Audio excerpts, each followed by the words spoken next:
Greetings, brothers and sisters. So the reason I'm covering this story, it's a semi-sports scandal story. But what it's really about for me in terms of this video, how fake the mainstream people are. Because most people have like a work persona or a social persona, especially a lot of these so-called liberal people and certainly famous people. They seem to go along with the agenda, and it's so fake, right? When you turn on the TV and you see these news celebrities and sports celebrities, and they're all peppy and and they all say what's politically correct, and then behind closed doors, or in this case when there was an open mic, the truth gets revealed. And that's happened here, so let's get into it. This is another couple of famous or semi-famous people. The ESPN sports reporter Rachel Nichols, who is pictured here. This is Maria Taylor. She is the subject of Rachel Nichols' scandal. And this is Adam Mickelson. I thought he was going to look like a ghoul, but and so what they're calling this is a hot mic moment where Rachel Nichols and Adam Mendelsohn voice their negative opinion of BLM, Black Lives Matter, and the Me Too movement, or at least one of them does. And so there's controversy over this. And so let's get to it here. Here is the audio. They call this a hot mic moment. A hot mic is a mic in which it's still on, and a person thinks it's been switched off. Like that CNN reporter who went to the bathroom and was talking crap about her family, and it was going on live on air. Like people could hear it, during the broadcast. But that's not what happened here. This is from last year. And what it's about is Rachel Nichols was taking over from some other female host who got fired, who did the pregame coverage of basketball games. She was hosting the pregame coverage of basketball games. And in her contract, it said that she would host the NBA Finals. This is in 2020. And she was told that she was going to be replaced by Maria Taylor. And from the audio, I'll play the audio, it sounds like ESPN implied, or she at least thought, it was because of the Black Lives Matter movement. And she had a private conversation, so this is a year ago, with this guy Adam Mendelsohn, who is an advisor to both LeBron James and LeBron's agent Rich Paul. And so somehow the New York Times got a hold of this conversation. Somebody at ESPN got a hold of this private conversation, a phone call, and leaked it. And, I don't think it was ESPN themselves to screw over ESPN and maybe Rachel Nichols as well. Who knows what this is about? But let's go to the audio here. So they said to me, hey, instead of hosting the NBA Finals, why don't you do Doris's sideline reporter job for the NBA Finals? So to understand this, how competitive this is, Doris that she's referring to, they said, why don't you do Doris's sideline reporting job? Now, Doris Burke is a former college basketball player, and she was the sideline reporter. She'd go interview the coaches and players for years, and then some of the people at ESPN, some of the other announcers, Jeff Van Gundy was one of them, pushed for Doris to be one of the analysts, right? They have a play-by-play person who's usually trained in professional broadcasting, and then they have a former player or coach or something who is like a basketball expert, and they provide commentary. And Doris Burke has now gotten that job, right? But in terms of the NBA Finals, she was going back to be the sideline reporter because Jeff Van Gundy and Mark Jackson are the analysts for, they're the number one analysts for ESPN. And so they're trying to bump Doris, right, for Rachel Nichols because now they're pressured to have a woman of color as as host of the pregame show, because it's all something where whatever the political winds are blowing. Think about this, because it's not coming from a sincere place. You understand this? It's not something that the executives on ESPN or all these other networks did on their own. They're just going where the social winds are blowing, right? The cultural winds are blowing, and all of a sudden they are, they've changed what they're doing, not because they're good people or they believe in what they're doing, because they feel pressured. And that's, just the insincerity there, right? And we'll get more into it, because even a former basketball player and a colleague of Rachel Nichols calls them out on this. Because guess what that would clear the way for?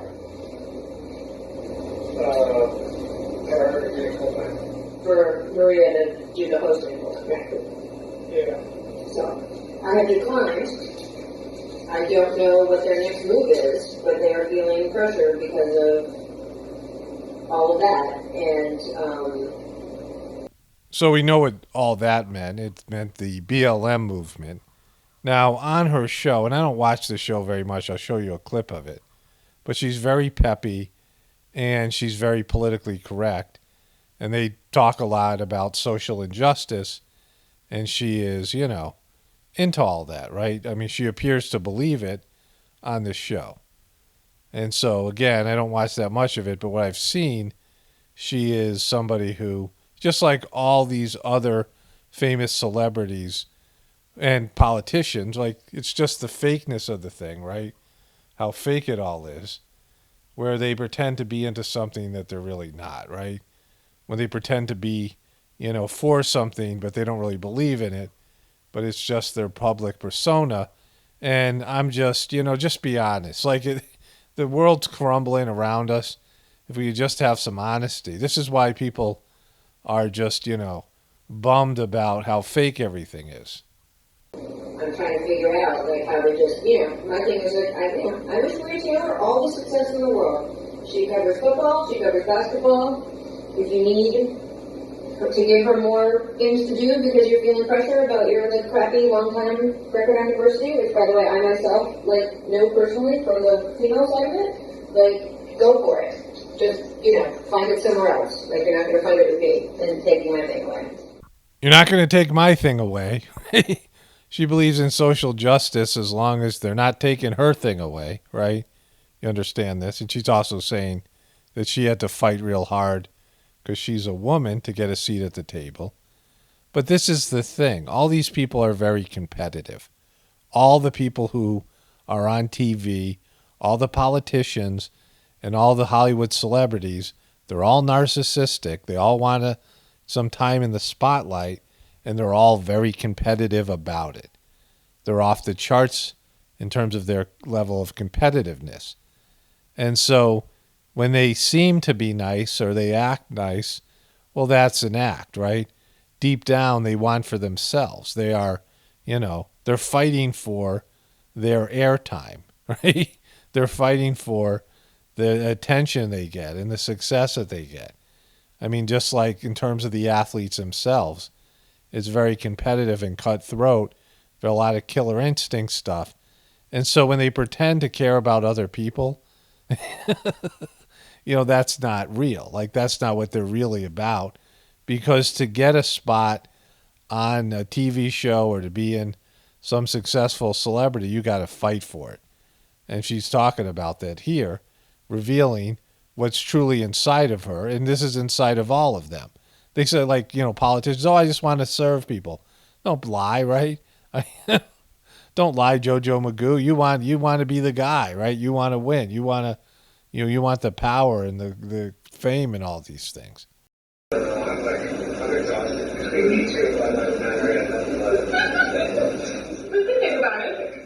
So he said he's exhausted between the Me Too and the BLM. So Rachel Nichols was calling this guy to get an interview with LeBron James, because this guy is one of LeBron James's inside people. And he said that he's exhausted with both the BLM and the and the Me Too movement, and Rachel Nichols giggled. And so there's that. And then this guy, Steven Jackson, who I like because he is one of the, he was part of one of the greatest NBA moments. Let me show you a little bit of that. So this is Ron Artest, who later changed his name to Meta World Peace. And Ron has always been a little bit crazy. And this is when I played basketball a lot. And people, condemned this, and they were like, oh, this is horrible. But they played it over and over again and talked about it nonstop. And this is another way people are fake. Because I and all my friends laughed about this and thought it was wonderful and hilarious, right? And what happens is he got into a fight in Detroit with Ben Wallace, and one of the Pistons fans throws beer on him. What set it off, but that's going to cost Ben some money and maybe something else. Just screaming at the Pistons. Here's Steven Jackson, and he was irate. And you're going to see Ron Artest put the headset on, and Reggie Miller, Ron Artest's teammate, who's now an announcer himself, takes it off him because he knows Ron is like being stupid and crazy. And then you're going to see a beer go whizzing past his face. You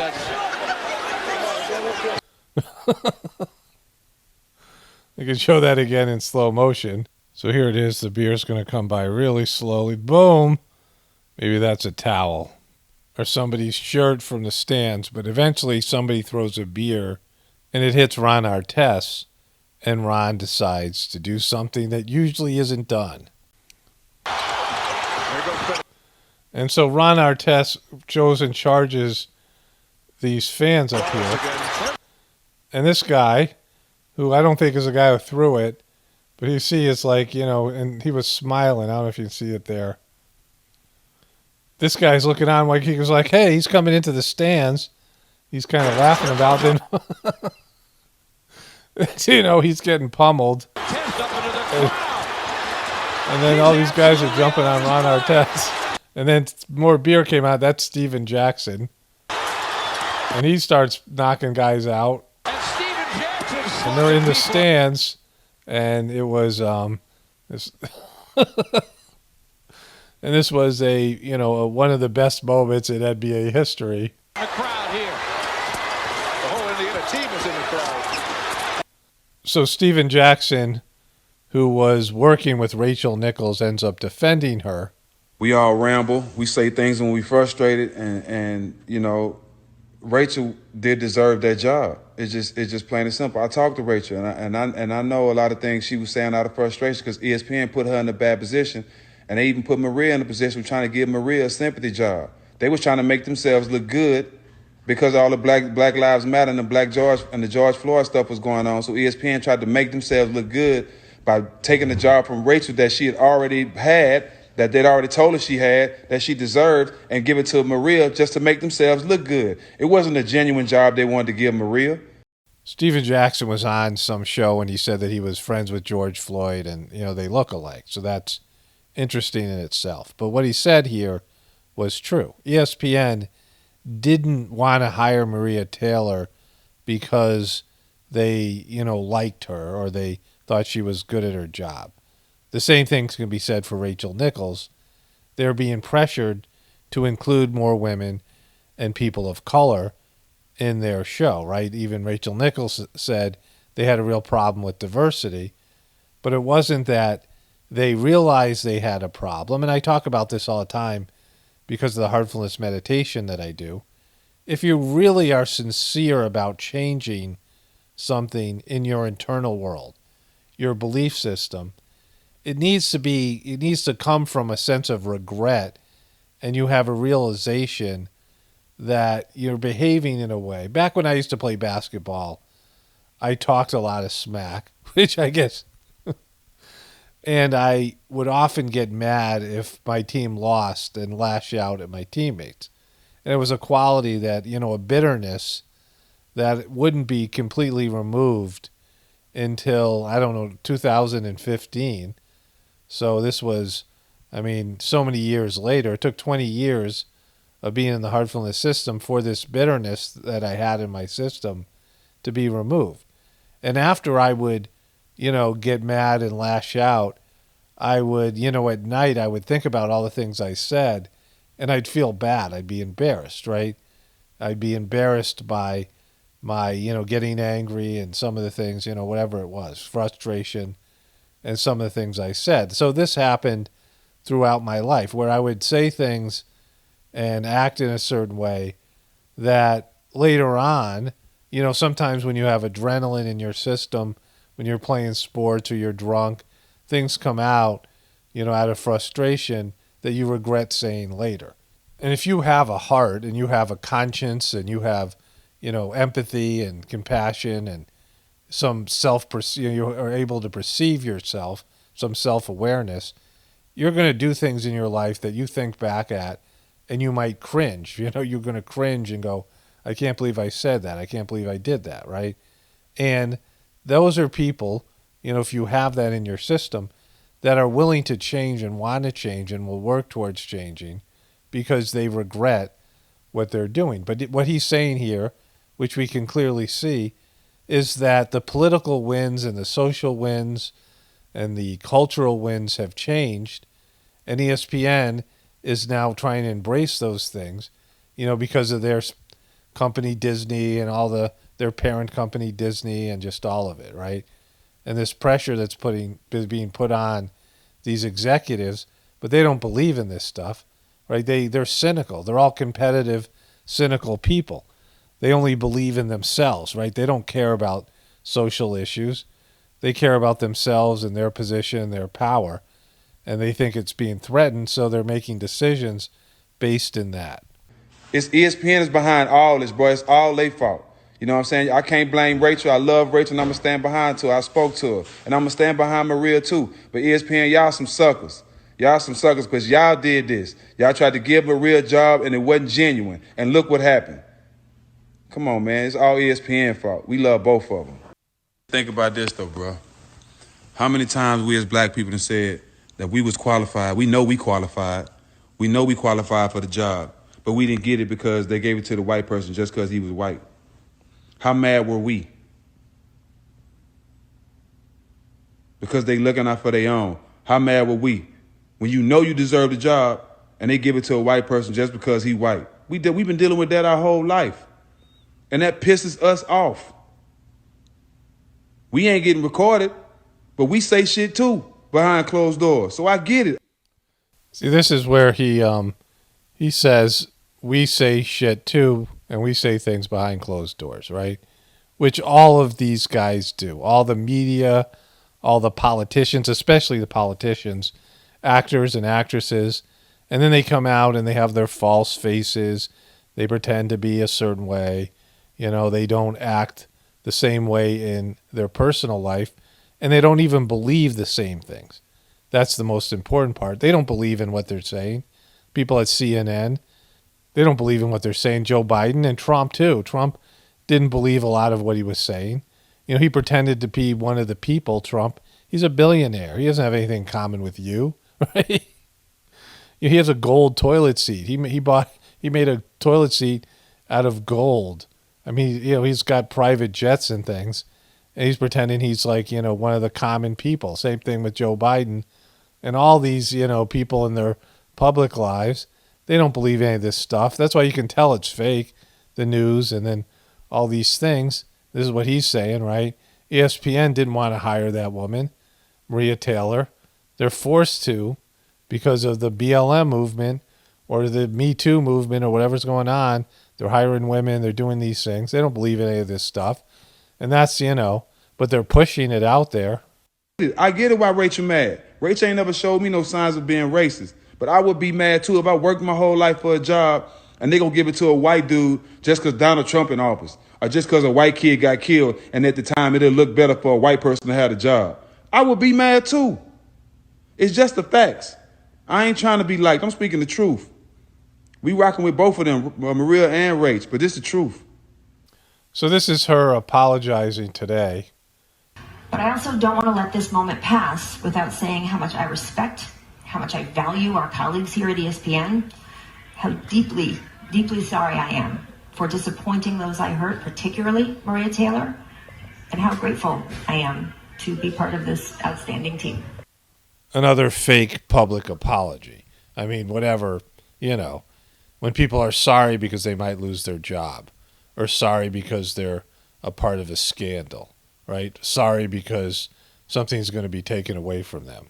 When I first became a disciplinarian, when I started to work in treatment centers and work with kids who were, had many behavioral and psychological issues, and they were constantly getting consequenced, and they were supposed to write apologies, sometimes because of their therapists. Of course, this is in treatment centers and, other places.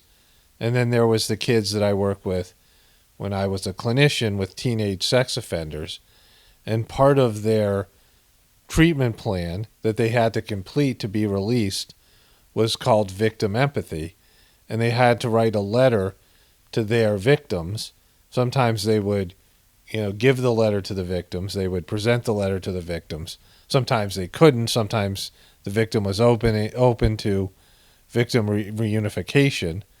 Like if the victim was, say, a brother or sister, younger brother or sister, and the family wanted the offender to come home, then they would have to present this letter to them, right?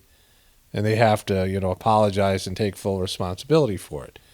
And, even with my own kids, when you force your kids or you force people to apologize, what is it, right? Sometimes a kid has trouble getting it out or whatever it might be, and they are regretful and they are sorry. But if they're not, well, then it's just a BS apology. I don't want a fake apology. Why are you going to make me sit through a fake apology? And I don't like sitting through these other ones unless I can mock it and make fun of it, right? And I don't mean fake in the sense that maybe they're sorry, but if they're sorry, it's because of their egos and their narcissism. I'm talking about politicians and Hollywood celebrities and, this case, a sportscaster or whatever, people who are very competitive and very into themselves, and then their position is threatened, and their team and their handlers say, you got to apologize. You got to do damage control. And I've seen so many of these. How many have we seen over the years? Remember Tiger Woods? When he came out after they caught him cheating on his wife with all these women were coming forward, and he went out there with his mom. I mean, I should show that here, but it's late. But, it's just something that, like, you don't owe me an apology. Like, I don't need to see it. And it's fake anyway. It's forced. And this is what this is all about, how much fake stuff we see from the mainstream media. But when there is a leaked phone call or an open mic or something, we get to hear what these people really think, right? These celebrities. And it's totally contrast what their public persona says, their brand that they've created is presenting as their belief system. What they present on TV isn't who they really are. Far from it. It's all fake, and people are tired of it. That's why nobody watches TV like this anymore, especially young people, because it's all fake. It's, if you've seen one of these shows, I mean, Rachel Nichols was always like this happy person. A lot of the times these the people that run the show, right? There's a host of the show who's been trained as a journalist, allegedly, not a real journalist. And then you have the experts, the pundits, right? We see this on CNN and MSNBC. In terms of these sports shows, they have one announcer, one person who's a professionally trained journalist or broadcaster. They have some kind of education in communications, and they have some acting training and things like this, right? They learn to articulate and are able to, whatever, right? They have the ability to speak publicly and run these shows, and then they have all the expert basketball players or former coaches and things that are on the show with them. And Rachel Nichols and most of these hosts are very bubbly. They're always smiling, especially the women. They're very upbeat. They're very positive, right? And you see any of her shows, you can watch her if you want on YouTube. But she's, much more bitchy in that phone call. And again, it's a private phone call. I don't know how they got access to it, right?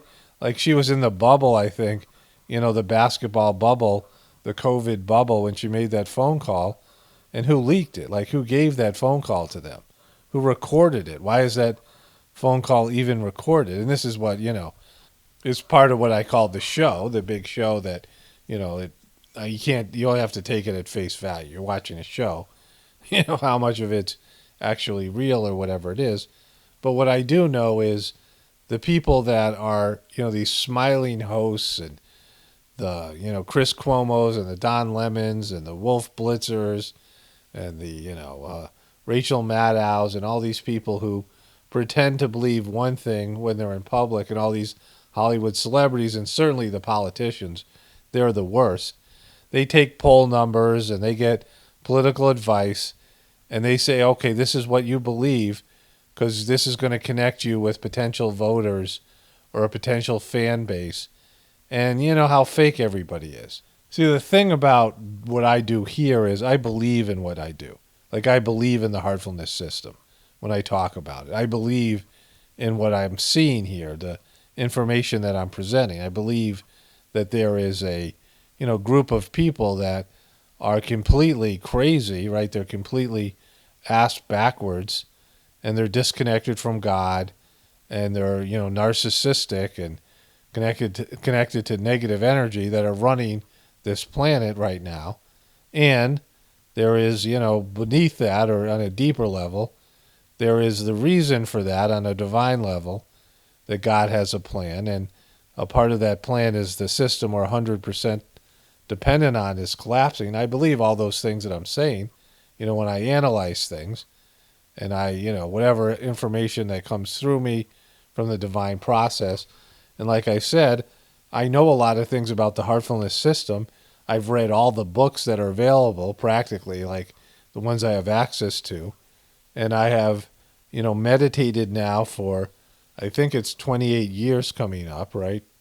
And so, is something that I believe in and do. And, I know a lot about it because I'm into it. When you're into something, you want to find out as much about it as possible, right? You do research on it and all these other things. When some stupid commenters call me a shill, they have no ability to read people because you can clearly see that at least I believe in what I'm saying. I could be batshit crazy. I could be wrong. I could, I could be, not good at analyzing things and just mistaken. But at least I believe in what I'm doing and believe in what I'm saying. But these people in the mainstream culture, that's not true for them. They just believe what they're told to believe, and that's why it's so sucky to watch them.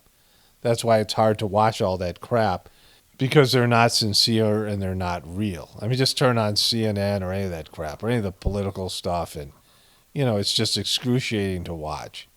And it's pathetic, right? At least just be a real person. Be who you are. The system's collapsing. Everything's falling apart. Like, at least just go down as an honest person.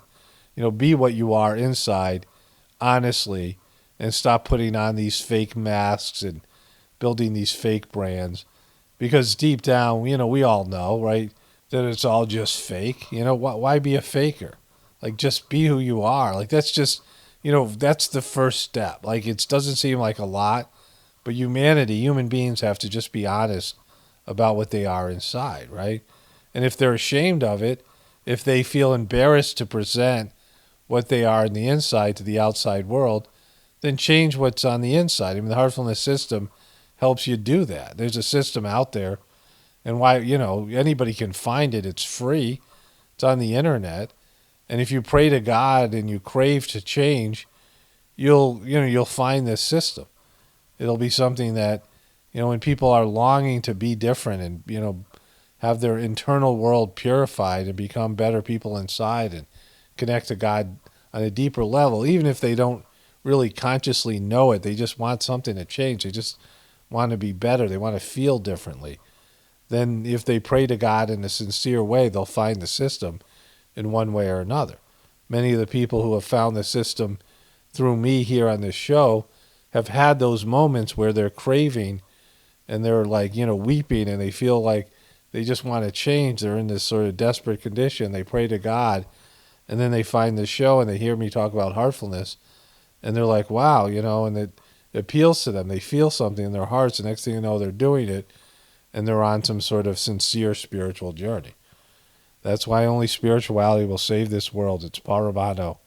Definitely reporting from the Apocalaughs and the Ascension. Everyone have a blessed day and be grateful.